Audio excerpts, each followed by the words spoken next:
সম্প্রতি আর্জেন্টিনা জেতায় একজন মেসিকে তার বাবা দাবি করে। আচ্ছা, এমনকি একজন মেসিকে মুসা নবীর সাথে তুলনা করে বলে মেসি নাকি মুসা হয়ে খেলায় জিতিয়েছেন। এ কথার কারণে তার কি ঈমান থাকবে? ভাই মেসি আমার আব্বা, মেসি আমার আব্বা। আপনার আসল আব্বাকে বেশি ভালোবাসেন নাকি মেসিকে ভালোবাসেন? মেসি রে, মেসি রে। ইতিহাসে যে ফেরাউনের পতন হয়েছিল মুসার হাতে, সেই মুসা মেসি হয়ে ফেরত এসেছে। এক প্রশ্নে দুইটা অংশ, বিশেষ করে দ্বিতীয় অংশটা খুব ভয়ঙ্কর। কেউ যদি মেসিকে মুসার সাথে তুলনা করে, সম্ভবত এটা প্রশ্ন থেকে যা আমি বুঝতে পারছি মনে হয় মিশরের সাথে খেলাকে কেন্দ্র করে হতে পারে, যে নবী মুসা আলাইহিস সালাম ওই মিশরের তৎকালীন বাদশাহ ফেরাউনকে পরাজিত করেছেন এবং তিনি বিজয়ী হয়েছেন। তাহলে এই জামানা মেসি মুসা হয়ে মিশরকে বা মিশরের ফেরাউনের সাথে তুলনা দিয়ে তাদেরকে পরাজিত করেছে। নাউজুবিল্লাহ। এটা যদি সেন্স ঠিক রেখে কেউ বলে, এবং যে বলেছে সেন্স হয়তো ঠিকই থাকার কথা, এগুলো পাবনার পাগলাগারোদেরকেও বলার কথা না, তার অবশ্যই ঈমান নবায়ন করা দরকার, তওবা করা দরকার। কারণ একজন নবীর সঙ্গে একজন কাফেরকে তুলনা দেওয়ার দ্বারা নিঃসন্দেহে তার ঈমান নষ্ট হয়ে গিয়েছে। এখানে কোনো ধরনের কম্প্রোমাইজের কোনো সুযোগ নেই। কই নবী আর কই, আরে নবীর সাথে তো অলিরাও তুলনা দেওয়া যায় না, নবীর সাথে সাহাবিকেও তুলনা দেওয়া যায় না। এমনকি একদল ভণ্ড হয়েছে নবীর সঙ্গে আলী রাদিয়াল্লাহুকে তুলনা দেওয়ার কারণে। আমি আগে বলেছিলাম যে জিবরিল আলাইহিস সালাম নাকি ওহী নিয়ে এসেছিলেন আলীর কাছে, ভুলে চলে গেছেন নবীর কাছে। নাউজুবিল্লাহ। নিঃসন্দেহে এদের ঈমান নষ্ট হয়েছে। সুতরাং এখন মহব্বতের জায়গায় এমনি এই মাসালা তো আমরা আগে আলোচনা করেছি যে কাফের মুশরিকদের মহব্বত করার বিধান কি।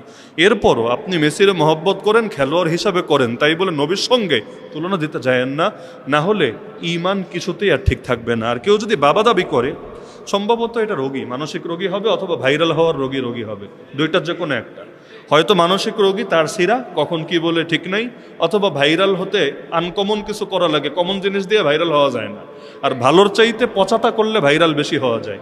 তো ভাইরালের রোগ এমন একটা রোগ মাঝে মাঝে মানুষের পশুর কাতারে নামিয়ে আনে। তো যে এটা বলেছে নিঃসন্দেহে হারাম কাজ করেছে। এটার কারণে তার ঈমান নষ্ট হবে না। যে বাবা না তারে বাবা বলে দাবি করলে কাফের হয় না, কিন্তু কাজটা একটা চরম পর্যায়ের গুনাহ। আল্লাহ কোরআনে বলেন উদউহুম লিআবাইহিম হুয়া আকসাতু ইনদাল্লাহ, তোমরা তাদেরকে তাদের বাবার নাম ধরে ডাকো। এজন্য আল্লাহ রাসূলের একটা পালক পুত্র ছিল, একজন পালক পুত্র ছিল যার নাম যায়েদ, এবং কোরআনে একজন মাত্র সাহাবীর নামই আছে, তিনি হলেন এই যায়েদ বিন হারেসা। তো যেহেতু তিনি ছোটবেলা থেকে নবীর ঘরে একসময় গোলাম ছিলেন, নবী মুক্ত করে পালক পুত্রের মতো পেলেছেন, এজন্য এক পর্যায়ে লোকে তাকে ডাকতো যায়েদ বিন মোহাম্মদ, মোহাম্মদের পুত্র যায়েদ। যখন সূরাতুল আহজাবের আয়াত নাজিল হলো যে তাদেরকে ডাকবা বাপের নামে, সঙ্গে সঙ্গে আল্লাহ রাসূল জানিয়ে দিলেন খবরদার কেউ ভুলেও যায়েদ বিন মোহাম্মদ বলবা না, বলবা যায়েদ বিন হারেসা। নবী নিজেও বললেন ইয়া যায়েদ আনতা আখুনা ওয়া মাওলানা, হে যায়েদ তুমি আমাদের ভাই, আমাদের বন্ধু, পুত্র না, তুমি আমাদের ভাই, তুমি আমাদের বন্ধু। তাহলে সুতরাং যারে তারে আব্বা ডাকা, এটা তো আজকে আমাদের বয়ানের মধ্যে মনে হয়ে গিয়েছিল, বাংলাদেশে আব্বা ডাকার রোগ এমনিই বেশি, যারে তারে মনে হচ্ছে আব্বা বানানো শুরু করে।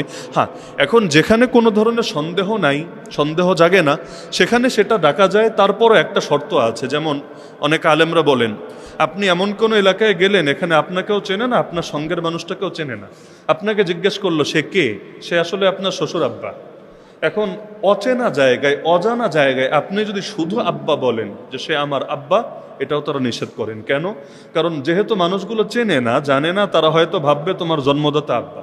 হ্যাঁ, যেখানে চেনে জানে সেখানে সমস্যা নেই, সেখানে আব্বা বলে ডাকলেও নিজের বাপের সামনে অনেক সময় শ্বশুরের আব্বা বলে ডাকে, এখানে সমস্যা নেই, কারণ সবার এটা জানাশোনা আছে, এখানে পেছ লাগার আশঙ্কা নেই। কিন্তু অচেনা অজানা নতুন জায়গায় গিয়ে যদি পরিচয় দেয়, দিতে হবে আমার শ্বশুর বাবা, শ্বশুর আব্বা, যেভাবেই বলুক, এমন কোন শব্দ লাগবে যার দ্বারা বোঝা যাবে সে তার জন্মদাতা পিতা না। নিজের পিতৃ পরিচয়কে কখনো কলঙ্কিত করা যাবে না। আল্লাহ হেফাজত করুন।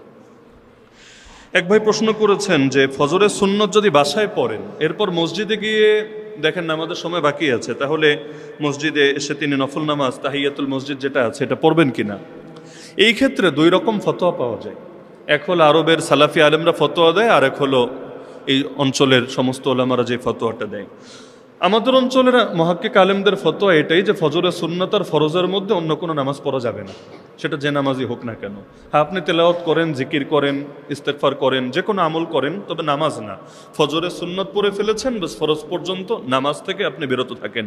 তবে আরবের কিছু কিছু সালাফি আলেম ফতোয়া দেন যে তাহিয়াতুল মসজিদ যেহেতু মসজিদের সঙ্গে সম্পর্কিত, সুতরাং যখনই মসজিদে ঢুকবে, সেটা আসরের পরেই হোক অথবা সেটা ফজরের সুন্নাত আর ফরজের মাঝখানেই হোক, যে টাইমে হোক না কেন, পড়া যাবে, ওনারা এই মত পোষণ করেন। তবে আমাদের এই অঞ্চলের আলেমরা যেহেতু ভিন্ন মত পোষণ করেন, এখানে এটাই তুলনামূলক নিরাপদ এবং দলিলের বিবেচনায় দেখলে এটাই বেশি শক্তিশালী। যুক্তির দরকার কি? হাদিসের মধ্যে যেভাবে পেয়েছি ব্যাস এই মসজিদের সঙ্গে সম্পর্কিত নফল, সুতরাং মসজিদে ঢুকবো, এত সুতরাংয়ের দরকারই নাই। বরঞ্চ যে কোনো এবাদত সেটা হাদিসে যেভাবে আছে, সুন্নত তরিকায় যেভাবে পেয়েছি, ব্যাস এভাবে করাটাই তুলনামূলক নিরাপদ। এক ভাই প্রশ্ন করেছেন, আমার এক বন্ধু, তার মনে জিহাদের খুব তামান্না, সে ভালোভাবে জিহাদের ফজিলত সম্পর্কে ভালোভাবে জানে, কিন্তু সে বোমা, বুলেট, তরবারি ইত্যাদির আঘাতকে ভয় পায়। আচ্ছা, তার এই ভয় দূর করার জন্য আমরা তাকে কি বলে উৎসাহিত করতে পারি? মাশাআল্লাহ, এরকম মানুষ সমাজে বহুতই আছে, যারা যে কোনো একটা বিধানরে মহব্বত করে কিন্তু আবার ভয়ও পায়। এটা শুধু জিহাদ না, এটা হজ নিয়েও আছে। হজের মহব্বতও দিলে থাকে, কিন্তু হজে কি হবে না হবে এই ভয় অনেকে পায়। জিহাদ মানে আসলে শুধুমাত্র এই তীর, তরবারি আর বোমা আর বর্ষার সাথে সম্পর্কিত না। জিহাদ শব্দটা কিন্তু একটু ব্যাপক। জাহিদুল মুশরিকিনা বিআমওয়ালিকুম ওয়া আনফুসিকুম ওয়া আলসিনাতিকুম। নবী বলেন, মুশরিকদের বিরুদ্ধে জিহাদ করো সম্পদ দিয়ে, জবান দিয়ে এবং তোমাদের হাত দিয়ে। তিনও জিনিস দ্বারাই জিহাদ করা যায়। আল মুজাহিদু মান জাহাদা নাফসাহু ফি তাআতিল্লাহ। নিজের নফসের সঙ্গে জিহাদ, এটা তো চিরকাল চালাতে হয়। জিহাদের অনেকগুলো ধাপ, নফসের সঙ্গে জিহাদ, শয়তানের সঙ্গে জিহাদ, প্রকাশ্য শত্রুর সঙ্গে জিহাদ, সবগুলোই জিহাদ। তাহলে জিহাদের সবগুলো প্রকারের মধ্যে কোনো কোনো প্রকার এমন যেই প্রকারের সঙ্গে আসলে তীর তরবারির সম্পর্ক আছে, আবার কোনো কোনো প্রকার এমন যেখানে তীর তরবারির সম্পর্ক নাই, বরঞ্চ সেখানে দ্বীনের জন্য নিজের জানমাল এবং আরো অন্যান্য জিনিস উৎসর্গ করার সম্পর্ক আছে। তো যে কোনো প্রকারের জিহাদি হোক না কেন, একদম সর্বোচ্চ থেকে নিয়ে সর্বনিম্ন, একদম বদরের মতো চূড়ান্ত জিহাদি ধরি, ফিলিস্তিনের মতো চূড়ান্ত জিহাদি ধরি, আর নিজের ছোটখাটো জিহাদি ধরি, সবগুলোর ক্ষেত্রে একটা কমন জিনিস মাথায় রাখবেন, এক ভয়কে আরেক ভয়ের দ্বারাই কাটতে হয়। আপনার ভেতরে যখন জাহান্নামের ভয় চূড়ান্তভাবে জাগবে, দুনিয়ার তীর তরবারির ভয় এমনি আপনার থেকে দূর হবে। যেমন একবার গরমের মধ্যে যুদ্ধে যাওয়ার প্রয়োজন দেখা দিল, ঐতিহাসিক তাবুকের যুদ্ধ। আল্লাহ রসুল সাহাবীদেরকে বললেন, যুদ্ধে চলো, কিন্তু এমন গরম, জান বের হওয়ার অবস্থা, আবার আরবের গরম, মরু অঞ্চলের গরম। তো মুনাফিকরা ওদেরকে বোঝালো, লা তানফিরু ফিল হার, এত গরমে যুদ্ধে যেও না, এত গরমে যুদ্ধে যাওয়ার দরকার নেই, ঠান্ডা যখন আসবে তখন যুদ্ধ করলে কইরো। আল্লাহ শিখাইয়া দিলেন, কুল, হে নবী বলে দেন, নারু জাহান্নামা আসাদ্দু হাররা, জাহান্নামের আগুন কিন্তু এর চাইতেও গরম। দুনিয়ার গরমের ভয় দেখাও, জাহান্নামের আগুন এর চাইতেও গরম। সুতরাং ওই আগুন থেকে বাঁচতে চাইলে, ওই গরম থেকে বাঁচতে চাইলে এই গরম তোমাকে অর্জন করতেই হবে। সুতরাং একটাকে আরেকটার দ্বারা কাটতে হয়। সবার মধ্যে দুনিয়ার মহব্বত আছে না? কার মধ্যে নাই? কে বলতে পারবেন আমার মধ্যে নাই? আছে। এখন দুনিয়ার মহব্বত কমাবেন কিভাবে? জবাব সহজ, আখেরাতের মহব্বত বাড়ান, দুনিয়ার মহব্বত এমনিই কমবে। আখেরাতের মহব্বত বাড়ান, দুনিয়ার মহব্বত এমনিই কমবে। কেউ পরকীয়া আক্রান্ত, পর নারীর সাথে তার সম্পর্ক ভালো, এখন আপনি তার কি ওষুধ দিবেন এটা থেকে বের হওয়ার? জবাব কিন্তু সিম্পল এটাই, নিজের আপন নারী মানে স্ত্রীর সাথে মহব্বত বাড়াও, সম্পর্ক বাড়াও, ইনশাআল্লাহ ওইটা ধীরে ধীরে তোমার জন্য কমাটা সহজ হবে। এজন্যই তো স্ত্রীর মুখে খাবার তুলে দিলেও সওয়াব, স্ত্রীর দিকে নেক নজরে তাকালেও সওয়াব, স্ত্রীর সাথে খেলাধুলা করলেও সওয়াব, যা করবে সবগুলোই সওয়াব। এমনকি শারীরিক মেলামেশা করলেও আমলনামায় সওয়াব লেখা হয়, হাদিসের মধ্যে আছে। কেন?